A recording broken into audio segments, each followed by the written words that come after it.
Quiero levantar mi voz y agradecer a mi Padre. Pero los que esperan a la promesa, los que esperan en el Señor, tendrán nuevas fuerzas, levantarán alas como las águilas, correrán y no se cansarán, caminarán y no se fatigarán. Quiero cantarle un gobierno sin margen de error. No hay error. Entonces, quiere decir que la tierra va a estar llena solo de gente perfecta. Nosotros vamos a ser una comunidad de dioses poderosos, atómicos y poder maravilloso del mundo. Será un espectáculo mundial de la ropa que nos van a poner.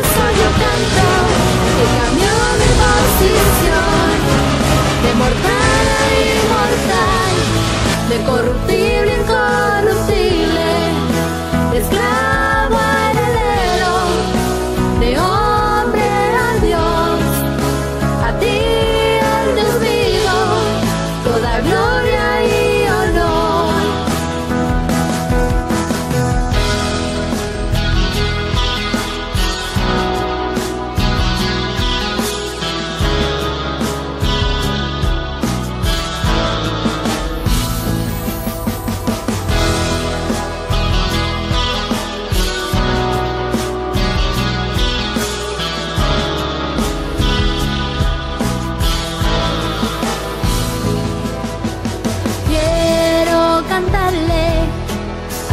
Me transformó y su conocimiento en mí derramó, al que me sentó juntamente con él en lugares celestiales para reinar y gobernar.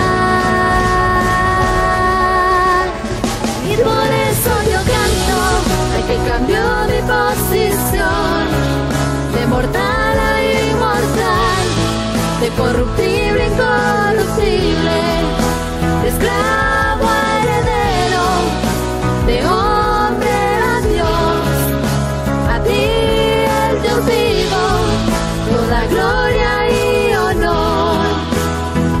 Y por eso yo canto al que cambió mi posición, de mortal a inmortal, de corruptible, incorruptible, mentiroso, caspa la verdad, se dice la verdad, pasa lo que pasa. Lo que hay es puro evangelio, el evangelio de la verdad, oculto por 2000 años hasta este día. No hay nadie que pueda mover este fundamento, nadie podrá, nadie.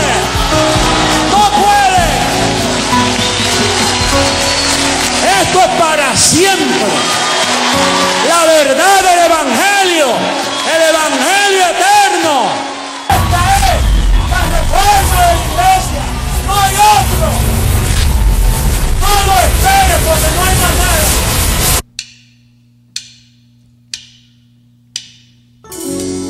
Sigamos cantándole a nuestro Dios.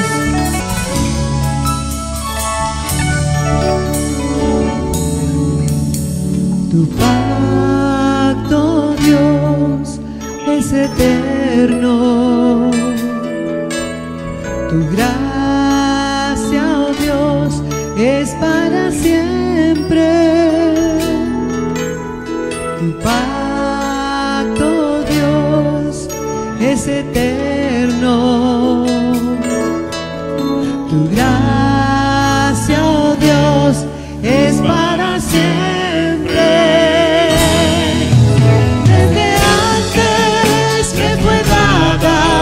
Reservada para gloria, grabada en mi corazón,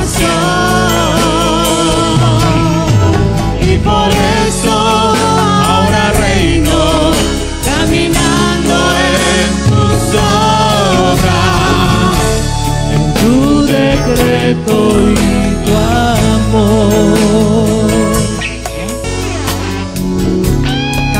En obras preparadas de antemano.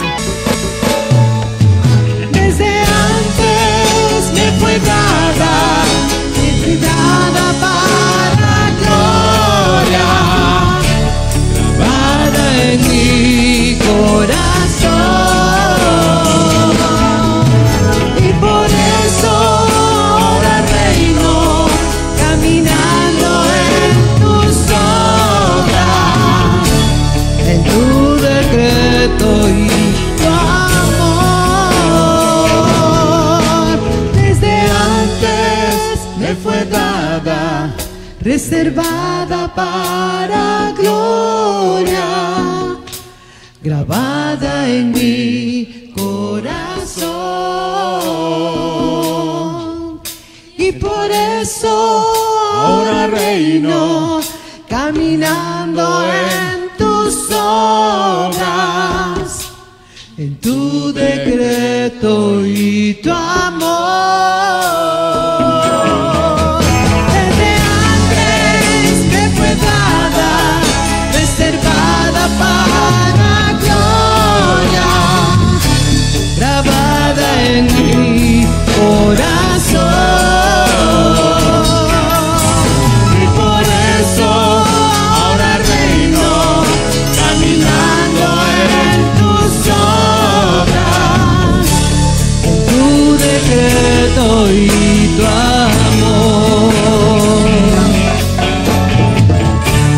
en tu decreto y tu amor, en tu decreto y tu amor.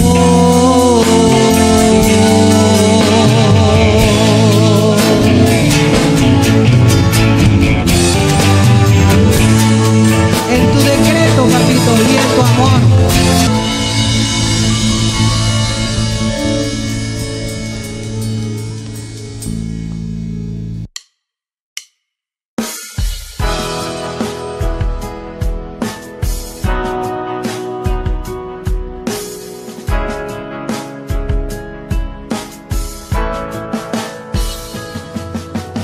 Hoy quiero levantar mi voz y agradecer a mi Padre, al Creador, al eterno Dios, quien me escogió y amó, y su inmenso amor Él me predestinó.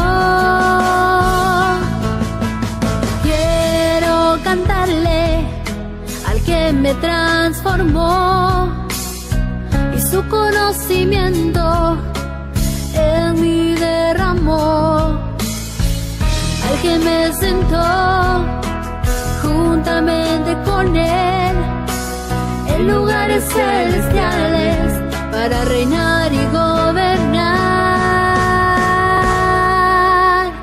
Y por eso yo canto al que cambió mi posición, de mortal a inmortal, de corruptible a incorruptible, de esclavo a heredero, de hombre a Dios. A ti, al Dios vivo, toda gloria y honor.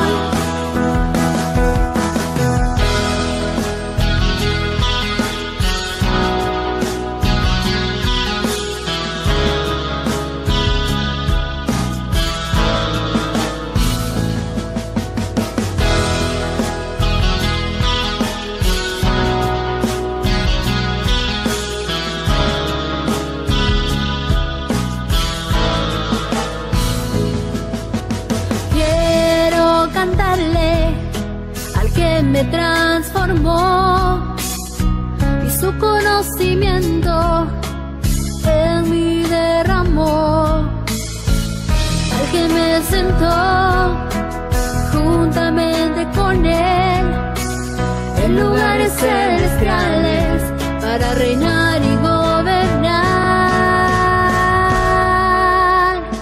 Y por eso yo canto al que cambió mi posición, de mortal a inmortal, de corruptible a incorruptible, de esclavo a heredero, de hombre a Dios.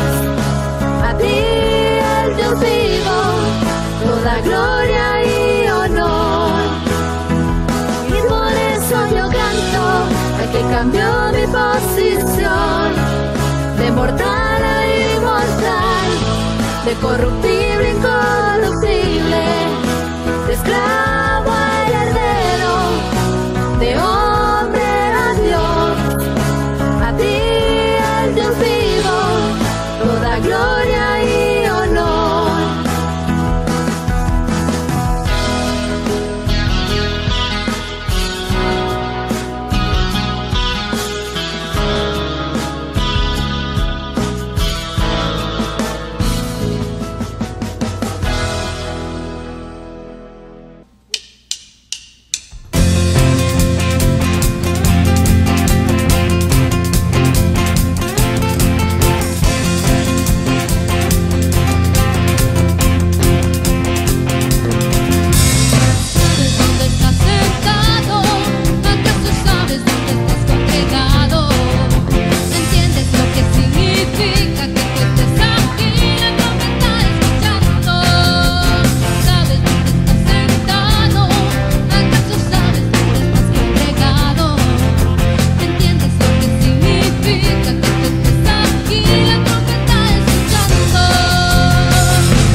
somos el gobierno de Dios, y por todo el mundo se está preparando.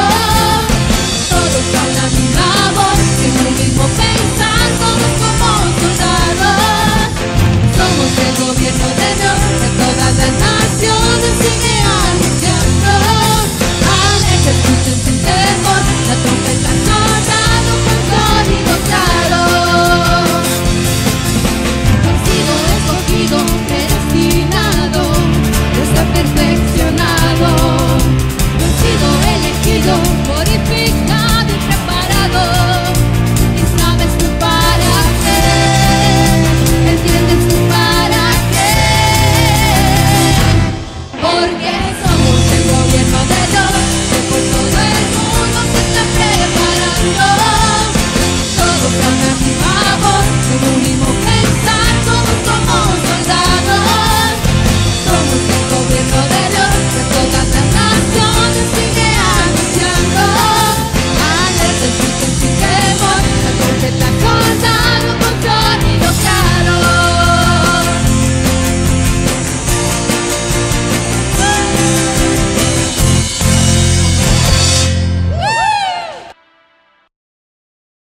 Bienvenidos dioses, un saludo a la preciosa amada en las naciones, aquellos que se reúnen con nosotros para escuchar al Dios vivo, donde Dios es el juez de todos. Ahí es donde está la iglesia, una iglesia espiritual, una iglesia, como decía Jesucristo, hombre sin paredes, en todas las naciones, donde todos hablamos, pensamos y creemos lo mismo. Y este es el tiempo más precioso de la historia. No importa todas las circunstancias y situaciones humanas que ocurren, no hay nada que pueda debilitar nuestro conocimiento espiritual, lo que nos lleva a tener una actitud de vida, de poder, de gloria.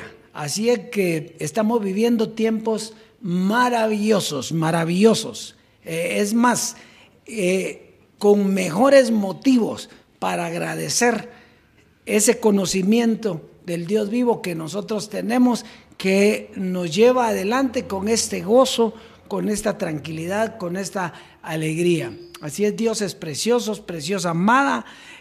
Nosotros estamos hoy en el tiempo más excelente, viendo de gloria, yendo de gloria en gloria y viendo las maravillas y prodigios que muy prontito se van a manifestar por nuestra boca. Tenga pendiente eso, porque muy pronto usted, que es la autoridad en la tierra, va a ejercer dominio sobre todas las circunstancias de esta tierra.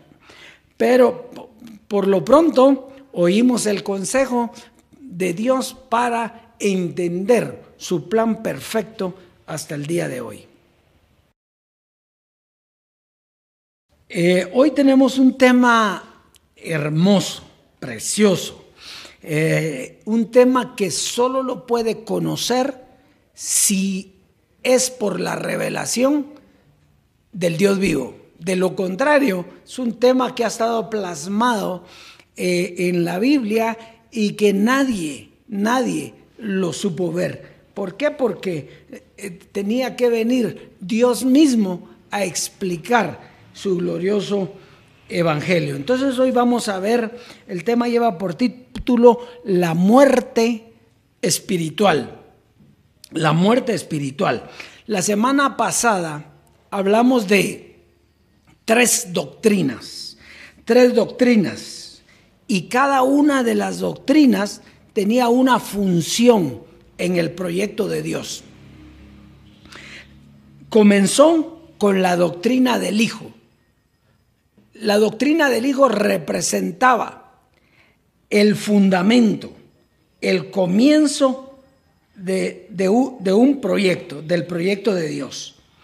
La segunda doctrina, que era la doctrina del Espíritu Santo, que era la edificación de la iglesia, que fue llevada en dos partes.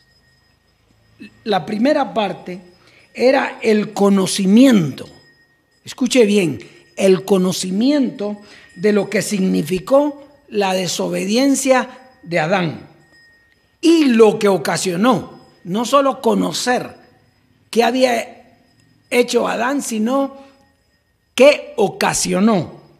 ¿Y qué era lo que ocasionó? Bueno, lo que vino producto de esa desobediencia fue una muerte. Pero no era una muerte física, porque él salió del paraíso, lo echaron, fue a labrar la tierra. Quiere decir que él no murió físicamente. Lo que murió fue espiritualmente, ¿verdad? Entonces eso es bien importante. Y esa muerte espiritual trajo una consecuencia o una actitud contraria al conocimiento de Dios. Muy bien, quiere decir que la desobediencia de Adán conllevó a una muerte espiritual que trajo como consecuencia una actitud diferente a la actitud del conocimiento de Dios. Y cuando hablamos de actitud, y aquí es donde quiero que le ponga mucha atención a esto, actitud es igual a espíritu.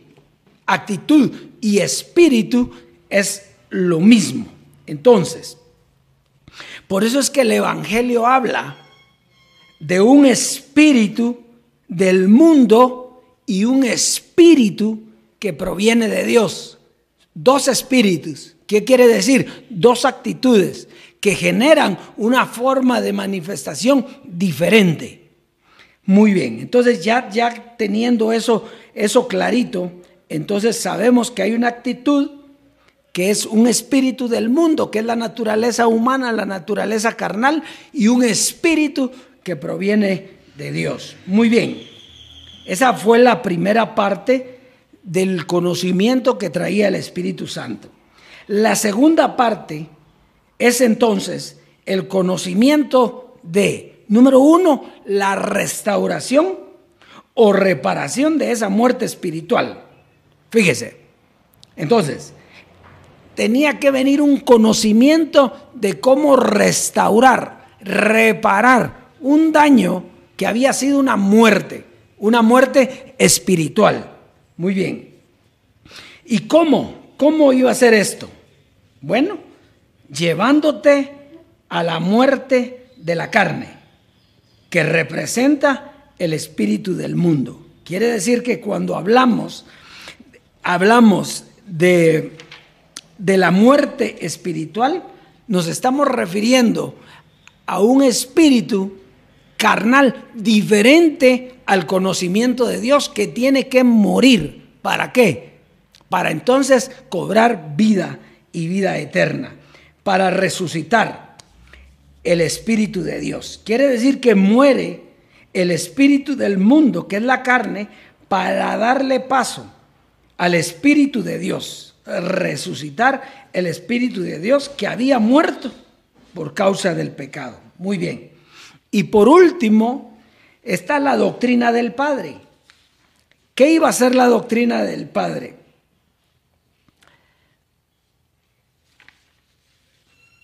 Nos daría el conocimiento necesario para entender cómo sucedió todo y para manifestar nuestra herencia. Quiere decir que el Padre venía a revelarnos cómo ocurrió todo el proyecto y a manifestar en nosotros su herencia.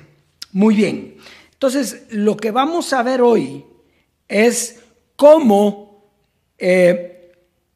las figuras humanas o materiales o físicas sirven como ejemplo del plan de Dios a nivel espiritual. Quiere decir que todas las cosas que se manifestaron en el pasado son para ejemplo de los que habían de creer espiritualmente hablando. Quiere decir que entonces usted y yo tenemos que comprender qué quieren decir las figuras humanas que ocurrieron físicamente, pero que era para tener el conocimiento espiritual. Eso no se podía hasta el día de hoy, donde el Dios vivo nos revela qué fue lo que ocurrió en cada ocasión. Entonces, la enseñanza comenzó con figuras visibles ocurridas a través de los tiempos que serían ejemplo para lo espiritual. Pero nadie lo entendería si el padre no lo explicaba. Es lo mismo cuando los niños, nuestros hijos, van a un kinder. ¿Cómo les explican? No les ponen los números primeramente y les dicen 2 más 2, 4. No, lo hacen con figuritas, 2 manzanas, 2 muñequitos, o 3, o en fin. Pero es una forma de enseñarle a los niños. Pero llega un momento en que el niño no se necesita una figura. El niño ya sabe sumar, ya sabe restar, ya sabe multiplicar, sabe dividir. El niño tiene ya el conocimiento. Entonces, así son las figuras. Eran ejemplos, pero nadie las podía ver. Nadie podía extractar o sacar los tesoros. Por eso dice, el reino es como un tesoro donde se sacan cosas buenas y cosas malas. Entonces es algo donde usted va a aprender. Vamos a comenzar entonces en Romanos en el capítulo 12, verso 2. Dice así: no os conforméis a este siglo, sino transformaos por medio de la renovación de vuestro entendimiento, para que comprobéis cuál sea la buena voluntad de Dios, agradable y perfecto. Fíjese bien, aquí nos está hablando dos formas. Diga dos formas. Entonces, una forma antigua, basada en cosas físicas o materiales. Y la transformación, que consiste en renovar esa forma antigua por el entendimiento. ¿Y cómo lo hace usted? Bueno, sacando a luz las cosas espirituales de las figuras materiales. O sea, cuando usted conoce, por ejemplo, si le dicen, mire, usted la historia de Lázaro, inmediatamente usted entiende esa historia y saca el extracto de lo que Dios quiere que usted sepa de esa historia. Entonces sirvió para ejemplo, pero es lo que va a pasar a nivel espiritual, cosas espirituales.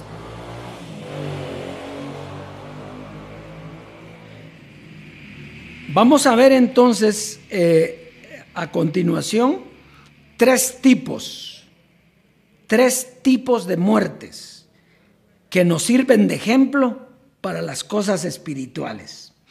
Una está la muerte de Moisés, significaba el paso a la tierra prometida. La muerte de Juan el Bautista significaba el paso a la predicación de Jesucristo o Jesús de Nazaret. La muerte de Jesucristo hombre representó el paso a la transformación, a la enseñanza del Dios vivo para llevarnos a la resurrección de los muertos. Entonces vamos a comenzar, vamos a leer Deuteronomio capítulo 34, Deuteronomio capítulo 34, versos 10 al 12 y Josué 1, 2. Deuteronomio 34 del 10 al 12 y Josué 1, 2. Dice así: y nunca más se levantó profeta en Israel como Moisés, a quien haya conocido el Señor cara a cara. Nadie como él en todas las señales y prodigios que Dios le envió a hacer en tierra de Egipto a Faraón y a todos sus siervos y a toda su tierra. Y en el gran poder y en los hechos grandiosos y terribles que Moisés hizo a la vista de todo Israel. Josué 1:2 dice: mi siervo Moisés ha muerto.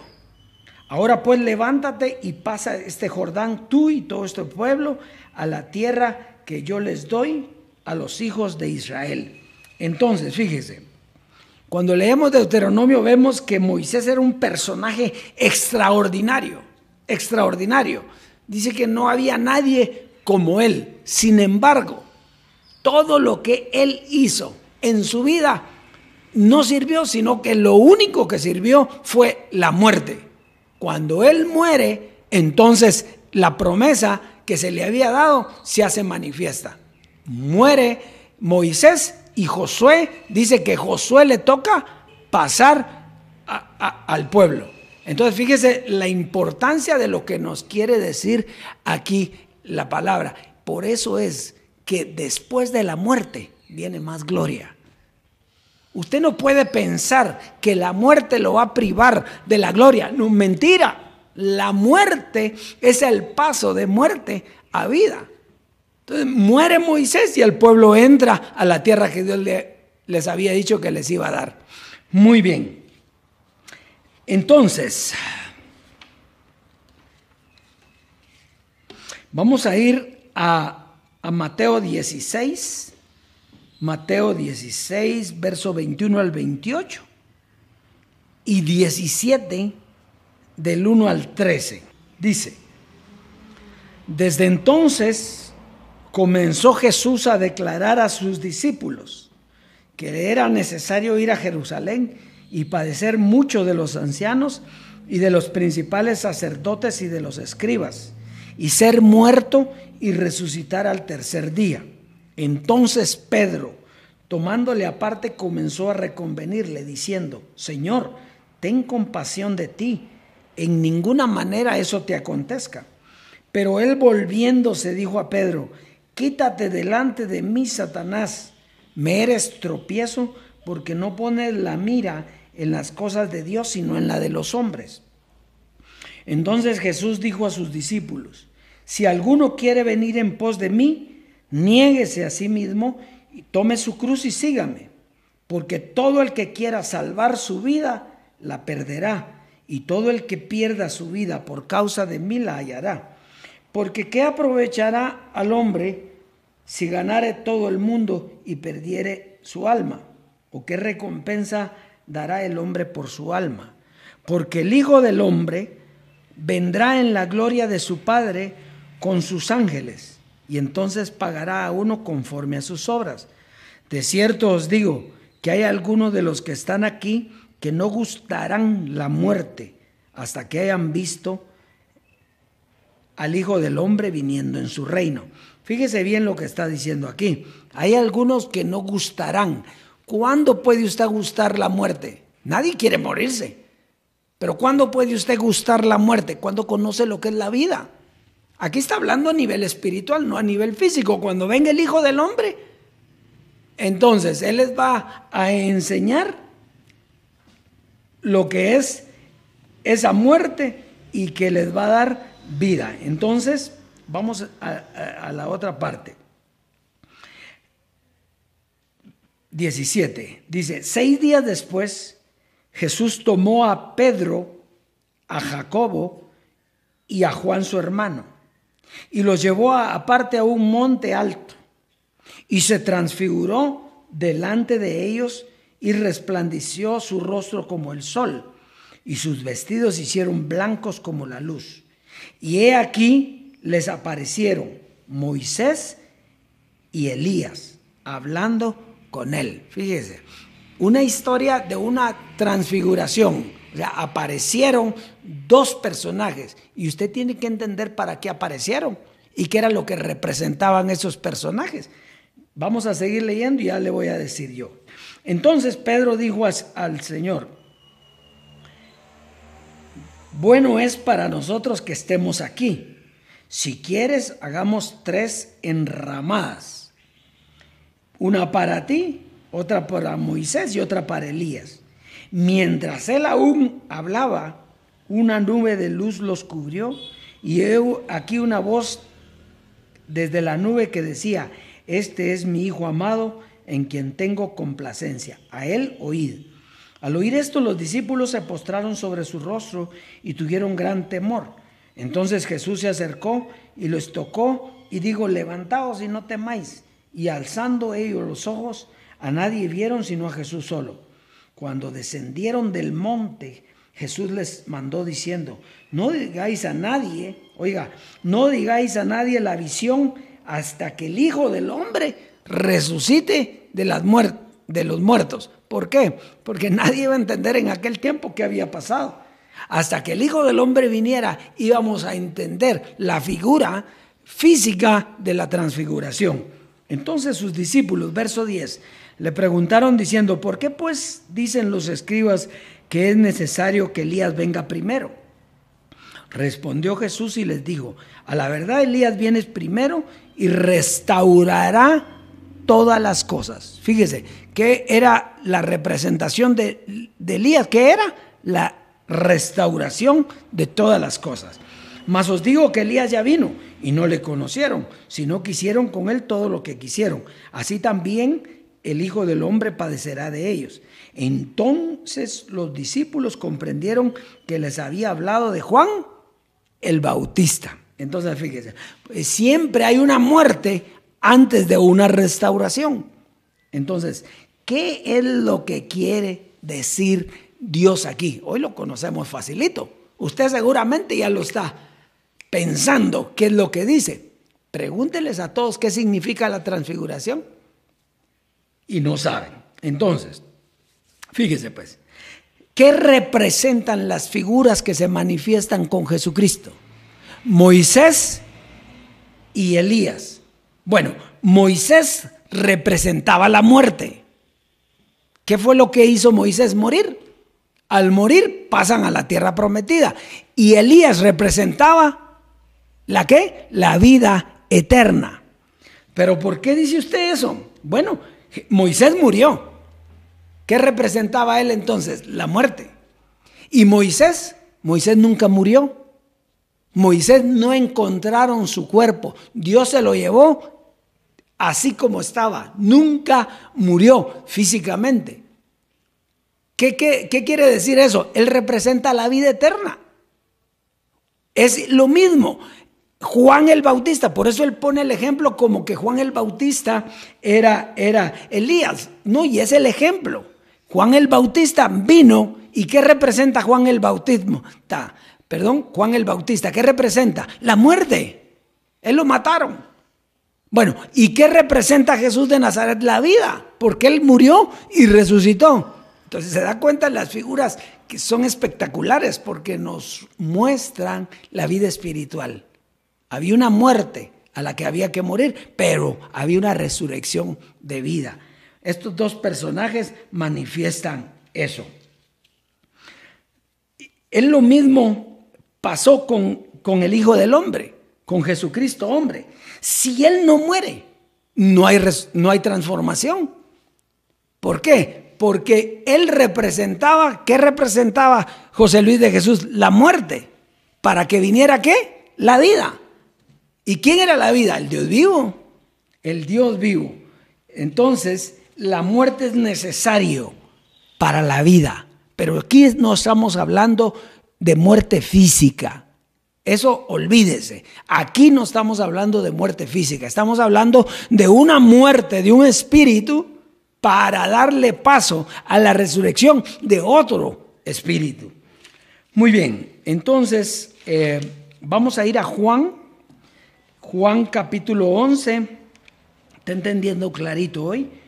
Juan capítulo 11, versos del 1 al 27. Dice así: estaba entonces enfermo uno llamado Lázaro, de Betania, la aldea de María y de Marta su hermana. María, cuyo hermano Lázaro estaba enfermo, fue la que ungió al Señor con perfume y le enjugó los pies con sus cabellos. Enviaron pues las hermanas para decir a Jesús: Señor, he aquí el que amas está enfermo. Oyéndolo Jesús dijo: esta enfermedad no es para muerte, sino para la gloria de Dios, para que el Hijo de Dios sea glorificado por ella. Y amaba Jesús a Marta y a su hermana y a Lázaro. Cuando oyó pues que estaba enfermo, se quedó 2 días más en el lugar donde estaba. Oiga, ¿por qué no se fue corriendo rápidamente para que no se muriera? No, porque la figura era que se muriera. ¿Para qué? Para resucitarlo. Entonces dice, se quedó 2 días más en el lugar donde estaba. Luego, después de esto, dijo a los discípulos, vamos a Judea otra vez. Le dijeron los discípulos, Rabí, ahora procuraban los judíos apedrearte, ¿y otra vez vas ahí? Respondió Jesús, ¿no tiene el día 12 horas? El que anda de día no tropieza, porque ve la luz de este mundo, pero el que anda de noche tropieza porque no hay luz en él. Dicho esto, le dijo después, nuestro amigo Lázaro duerme, mas voy para despertarle. Los discípulos pensaron que le estaba diciendo que Lázaro estaba dormido físicamente, durmiendo en la nochecita y que al otro día iba a estar bien. Entonces dijeron sus discípulos, Señor, si duerme sanará. Pero Jesús decía esto de la muerte de Lázaro y ellos pensaron que hablaba de reposar del sueño. Entonces Jesús le dijo claramente, Lázaro ha muerto. Y me alegro por vosotros de no haber estado ahí para que creáis. Mas vamos a él.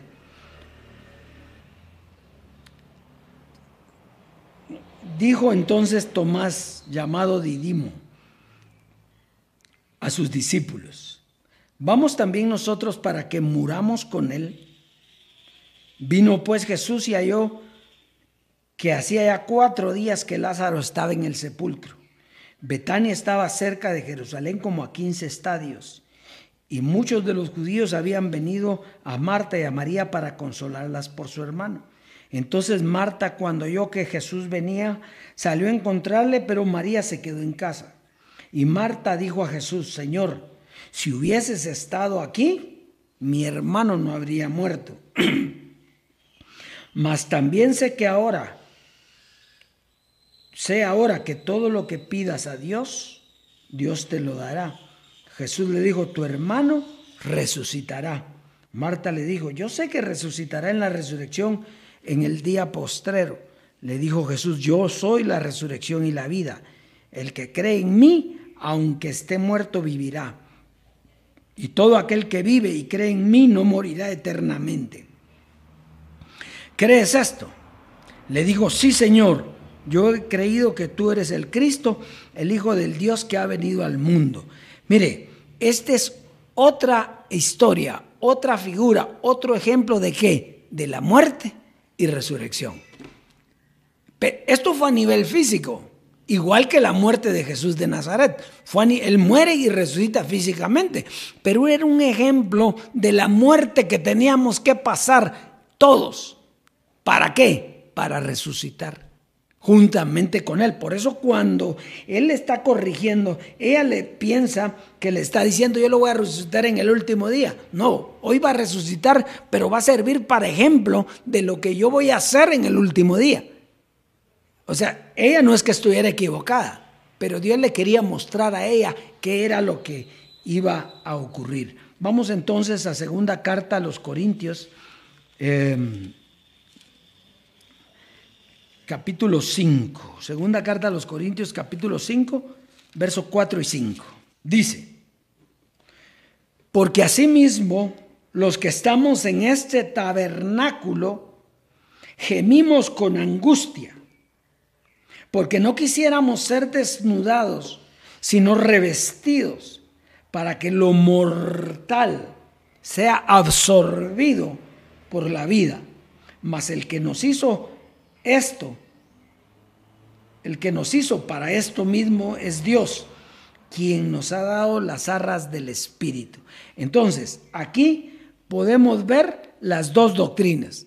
La doctrina que desnuda al hombre y la doctrina que reviste al hombre. Desnudar es la muerte y la doctrina que reviste es una doctrina que venía a dar vida, resurrección, transformación.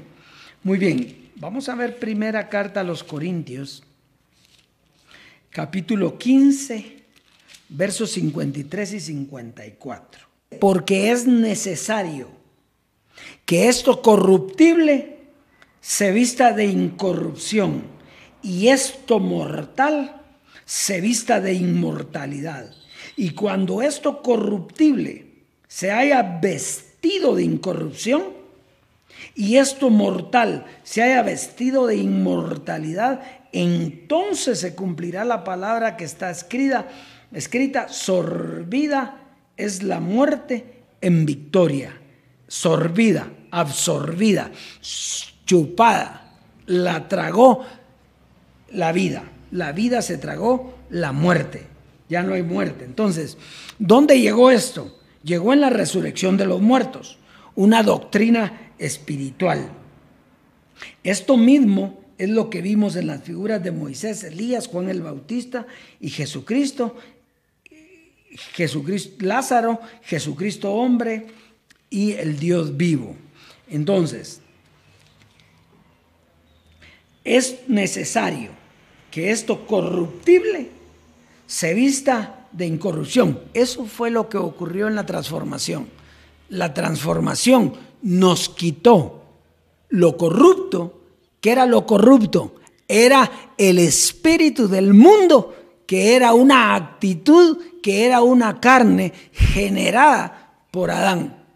Eso fue lo que se nos fue quitado. Y entonces, ¿cómo queda el cuerpo? Pues sin corrupción, porque al quitarle la actitud, la mente carnal, entonces al quitarle queda una actitud de vida. ¿Por qué? Porque ya no hay corrupción. Entonces es lo que dice aquí, es necesario que esto corruptible, ¿cuál es lo corruptible? No es este cuerpo no es el corruptible, lo corruptible es lo que gobernaba ese cuerpo, que es el espíritu del mundo. ¿Y qué es lo que le va a dar vida? El espíritu que proviene de Dios. Entonces, sorbida es la muerte. Al chupar lo corrupto, el cuerpo, ¿cómo queda? Incorruptible. Muy bien. Entonces, vamos a terminar con Romanos 8, verso 11. Romanos, capítulo 8, verso 11, y con este terminamos. Dice así: y si el espíritu, ¿qué es espíritu? Es conocimiento, doctrina o enseñanza. Entonces, si el conocimiento, si la doctrina, si la enseñanza, dice aquí, de aquel que levantó de los muertos a Jesús, mora en vosotros, quiere decir que lo que levantó a Jesús era el conocimiento que tenía del Padre. Por lo tanto, la muerte física no lo pudo retener. Inmediatamente ese conocimiento lo levanta de los muertos. Muy bien. El que levantó de los muertos a Cristo Jesús, que era el conocimiento, vivificará también vuestros cuerpos mortales por su espíritu que mora en vosotros. Quiere decir entonces, fíjese, el que levantó de los muertos a Jesús vivificará también nuestros cuerpos mortales. ¿Por qué? ¿Cómo estaba nuestro cuerpo físico muerto?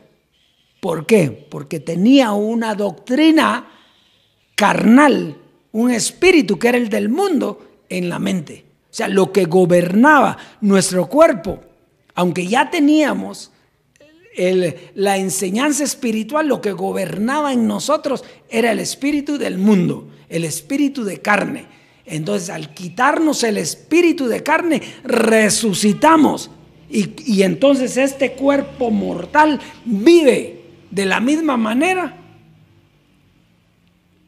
que murió la otra parte de la mente, o sea, el espíritu carnal. Entonces, nosotros morimos con Él y resucitamos juntamente con Él. Y dice, ese cuerpo mortal recibió, número 1, la incorrupción, y número 2, recibió la inmortalidad. Por lo tanto, dioses preciosos, eso es lo más bello que nosotros podemos tener de Dios vivo y de todas las enseñanzas que pasaron para ejemplo.